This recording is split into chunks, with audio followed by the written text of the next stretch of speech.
Tonight, a chilling call to 000 played in a murder trial.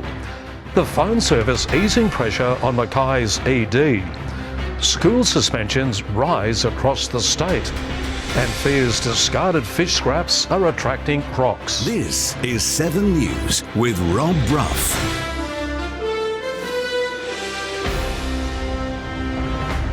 Good evening. Thanks very much for joining us. The jury has been shown gruesome evidence during day 2 of Stephen Walker Eli's murder trial. Eyewitnesses took the stand describing the moments leading up to Birdsall Farapapelli's death. Michaela Fanto has more. The jury was played an audio recording of a phone call made by Stephen Walker Eli to emergency services after Birdsall Farapapelli suffered multiple stab wounds. Walker Eli is accused of murdering Farapapelli outside a caravan park on Farrelly's Road in Paget on December 14, 2021. Today, the court heard he admitted to killing him on a 000 call, saying, "I stabbed him a whole heap of times. I calmed down. I called my mum." He also told the operator, "I don't know the guy's name. He tried to rape me and I chased him down." 7 witnesses took to the stand today. One told the court they saw a naked man run across Broadsound Road around 2 a.m. with a shirtless man following behind. The jury was also shown graphic photos of Birdsall's body on the side of the road and of the knife used. Walker Eli has pleaded not guilty to murdering Farapapelli, but guilty to his manslaughter. The trial will continue into its 3rd day tomorrow.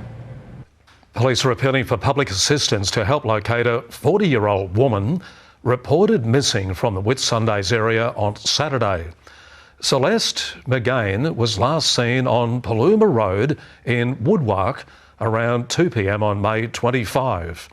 Family and friends are worried about her welfare as her disappearance is out of character. It's understood she has connections to the northern New South Wales area. A news service at Mackay Base Hospital has helped more than 500 patients once they have returned home after surgery. It's estimated to have halved the need for further visits to the emergency department since the phone-based service began in March. Medical aid from the comfort of your own home is now a phone call away. When you come into hospital, you have an operation, you've got a support service to help you on that healing journey at home. The new post-operative discharge support service at Mackay Base Hospital has helped with patient flow in the emergency department. They've seen about 530 patients since March, and we're estimating it's sort of keeping about 170 cases out of the ED each month. Clinical nurse consultants can assist with non-life-threatening concerns, taking an average of 9 to 15 calls a day. Might be things like they've got pain that's unmanaged, they've got bleeding, they're concerned with their wound, they might have casts that have got broken or wet that need changing. And if advice over the phone isn't enough, at the far end of the scale, bring them back into the hospital via our service, so we completely avoid the emergency department. The service started with 1 nurse, but a second was recruited in April. There is a huge demand for patients there to support them in their post-operative discharge journey, definitely in the current climate where, EDs are ramping. And the response has been positive. The other thing that they comment on a lot is their length of wait is so much shorter than it would have been in the emergency department. George Backledge, 7 News.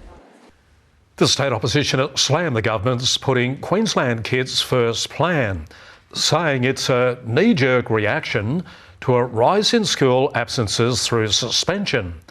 Between 2022 and 2023, the number of school suspensions jumped an average of 13%. More students spent time on suspension from school in the year to 2023, and the opposition says it's a worrying trend. We've got total SDAs, which are up 5%, short suspensions are up 5.2%, exclusions are up 9.3%. First Nations disciplinary absences also rose in the same period by nearly 8%. Often children who come from severely disadvantaged background, so by the time they get to school, they have high needs or they are presenting with really complex behaviours. Education Minister Di Farmer says these students present risks that leave teachers no option but to discipline and suspend them. We have teachers every single day reporting physical and verbal abuse, and that's just simply not acceptable. More than 24,000 suspensions and exclusions from school resulted from property damage and causing a risk to others. Frontline principals and teachers are telling me that they're not getting the resources that they need within their schools, and that there are issues to do with student behaviour which are becoming more and more problematic. The Minister says the government's approach to managing student behaviour has involved addressing poor performance while respecting students' human rights. We need to actually solve that issue. We need to work out how to address the rights of those children, but also the rights of the teachers. A complex problem, but we are addressing it head on. But the opposition says the government isn't listening to teachers at all. The government hasn't been listening to frontline teachers and principals. They're starting to have round tables, but after nearly a decade in power. Christian Penny, 7 News. There's been a major shift in our emergency services with the formal establishment of the State Emergency Service and Marine Rescue Queensland under new laws.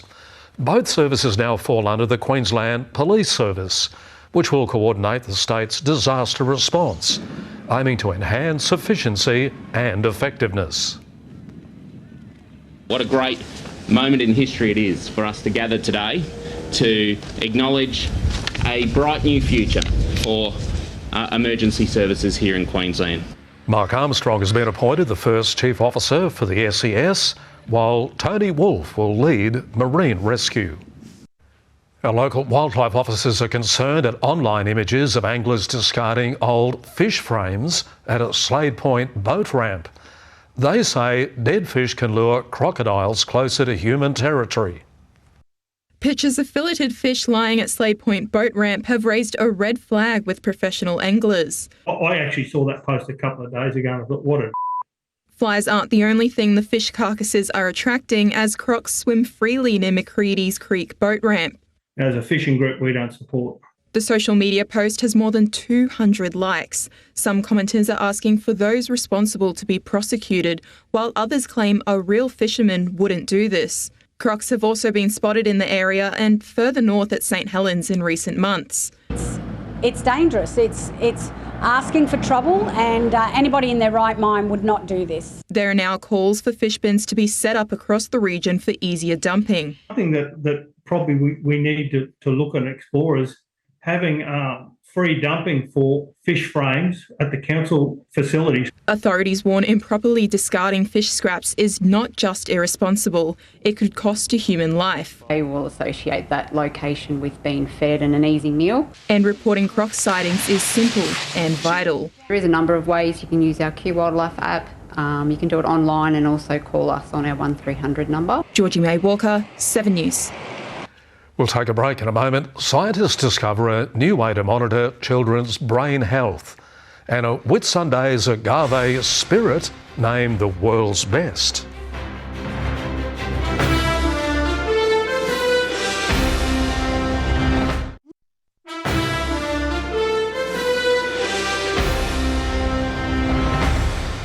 Nice having you with us here on 7 News. Well, the largest music festival in North Queensland had locals up on their feet singing and dancing to some classic hits over the weekend. Australian music royalty Icehouse, Jet, John Stevens and Pete Murray headline Legends on the Lawn at Harrop Park on Saturday.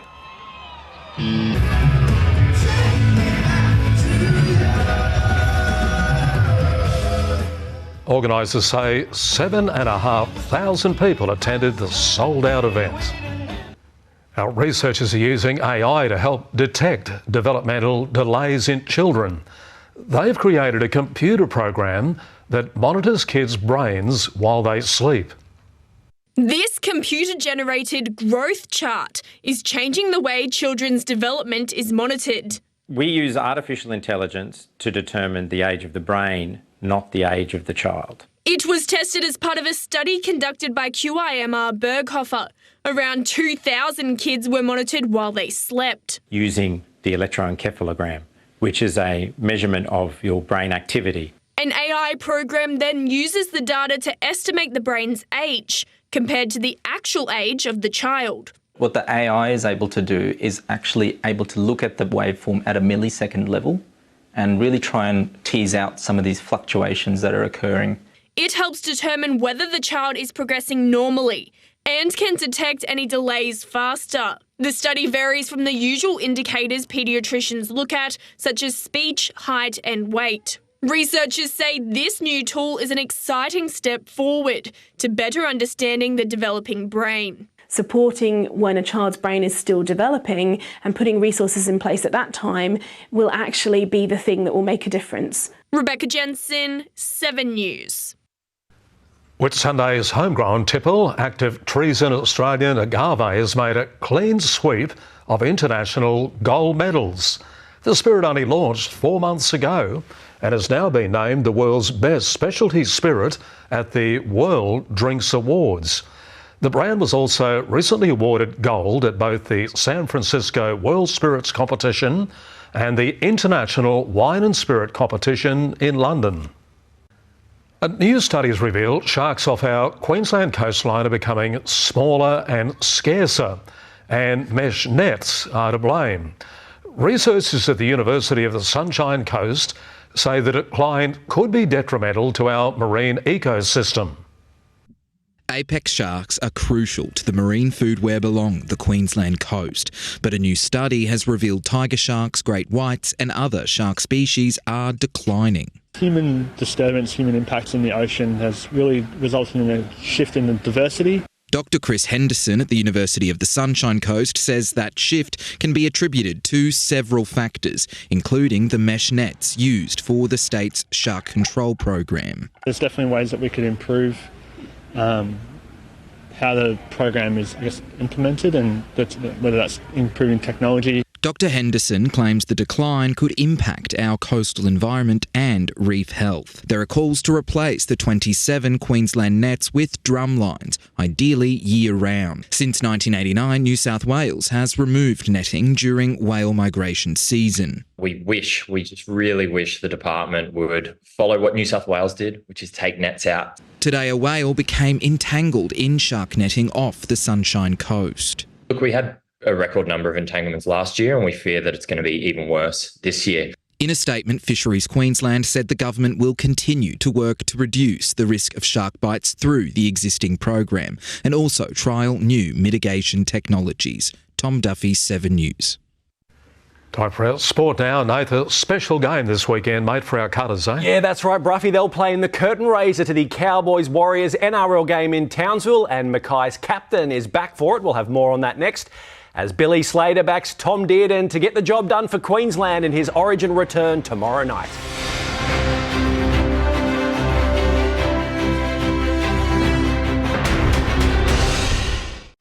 Stream 7 News anywhere, anytime, live and on demand on 7plus. And with 7news.com.au, you'll know the news now. And welcome back. Well, Queensland coach Billy Slater hasn't ruled out making any late changes to his starting side for tomorrow night's opening Origin, with a final call to be made closer to kick-off. The starting halves, they are set in stone though, and Billy's backing Cowboy Tom Dearden to get the job done in his return.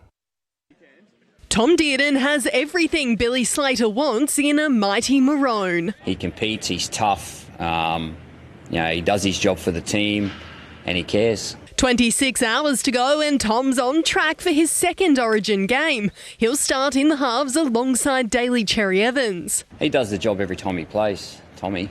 I don't think anyone's watched Tommy play and, thought that he hasn't done the job. There's no changes to the starting 13 so far, but that's not to say there won't be. We've still got a little bit of time to go, but we'll make that decision closer to kick-off. Unlike New South Wales, who were forced to bring James Tedesco into camp after the Blues captain was originally dropped. The fullback was called into camp on Sunday after Dylan Edwards was ruled out through injury. Definitely made sure that we're aware of, Tedesco's strengths.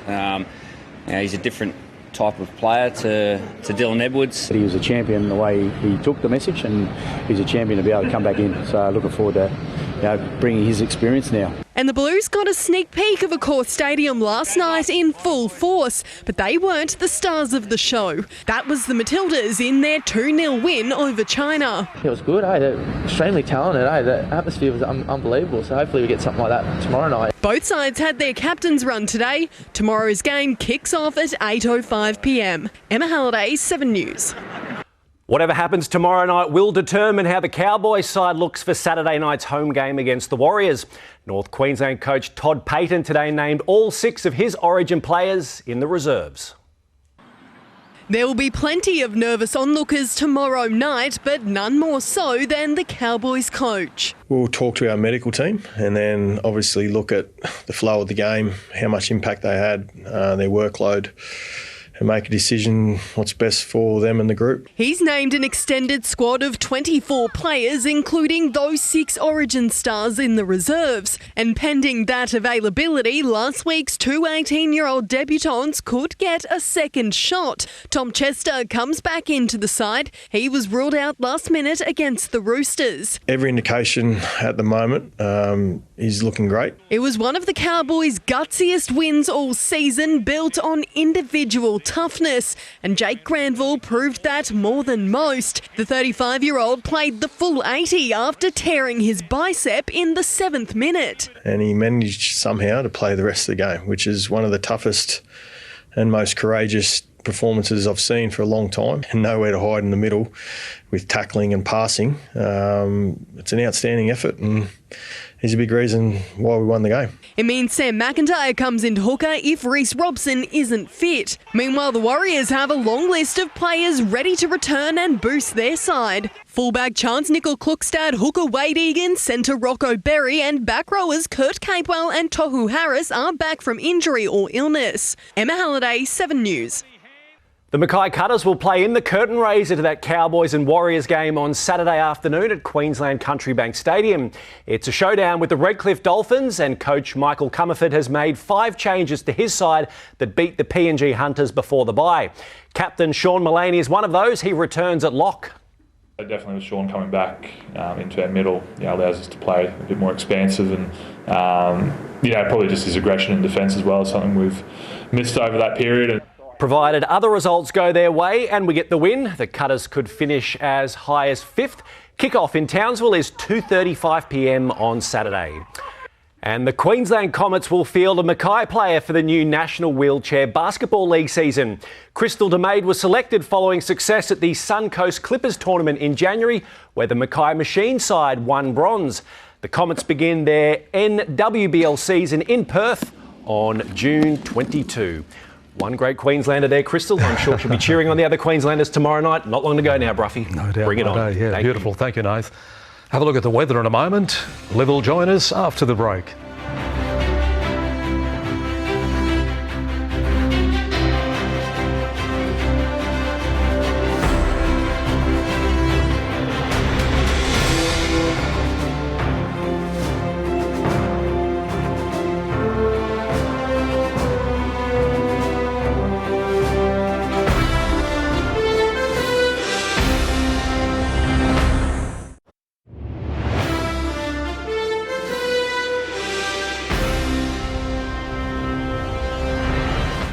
Hi there, Livio Regano with tonight's weather. The change of season's been particularly dramatic this winter. After one of the warmest and dampest autumns in a long time, the sudden drop in temperatures hit like a ton of bricks and caught many of us off guard. Our jumpers still covered in dust and smelling musty from being stuffed in a closet all year.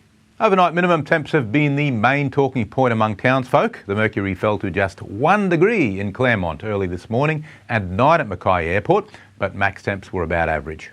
To the satellite loop first, you can see, although it's clear across the eastern half of Queensland now, it will be short-lived. There's a new band of cloud moving in from the west that's linked to a cold front and trough, which will advance across the state tomorrow. There'll be cloudy periods, probably very little rain, maybe some showers on Thursday over southern parts, then clearing again after that. So today's chart, there's a little high sitting on top of southeast Queensland, keeping conditions not only dry, but also very light wind situation right across that area, as you normally get near the centre of high, and that's resulted in widespread frost right up to the Central Highlands and certainly over the Darling Downs and Granite Belt. Lots of areas as well between 1 and 3 degrees overnight. The chart for tomorrow has the high going offshore. We've got a new trough coming in from the west now and an upper level system following it. So there will be a little bit of cloud right up to the Capricorn region. We're expecting little if any rain though at this stage. And then on the outlook chart, we got the trough moving offshore. This will be the chance of showers during its passage in the southeast. Once it goes off, a new cold outbreak coming in for the weekend. Now, the latest from BOM, the boating forecast for Mackay waters, light variable winds under 10 knots for tomorrow, perfect boating weather. Get in there before Thursday because the southwest to southeasterly comes in, only 10 to 15 knots at first, and then on Friday a stronger southerly up to 20 knots. We're almost on new moon, so the ocean's really pulsing and the rise and fall of the tide's really noticeable. Tomorrow's high tides in the morning and low in the afternoon. Central Coast and Whitsunday is a fine though partly cloudy day. Mackay 13 tonight, 25 degrees tomorrow, Bowen and Proserpine 27. Central Highlands and Coalfields, outside chance of a shower in the southeast. Emerald 12 to 25 degrees, Claremont also 25, Moranbah 27. Looking ahead for Mackay, no rain of any note is being predicted for the next 7 days. At best just a few transient cloudy periods with plenty of sunshine between. Expect to rug up at night this weekend. And that's all for the first Tuesday of winter. Hope you're enjoying the change of season. I certainly am. It's my favourite time of year in Queensland. Nice and cool yet lots of sunshine. Catch you on the rebound. Now it's back to the team. Yeah, good on you, Liv. Thank you very much, mate. Thanks for your company, folks. Anything you missed, try our 7plus app or our page, 7news.com.au. We look forward to seeing you tomorrow night. Take care. Good night.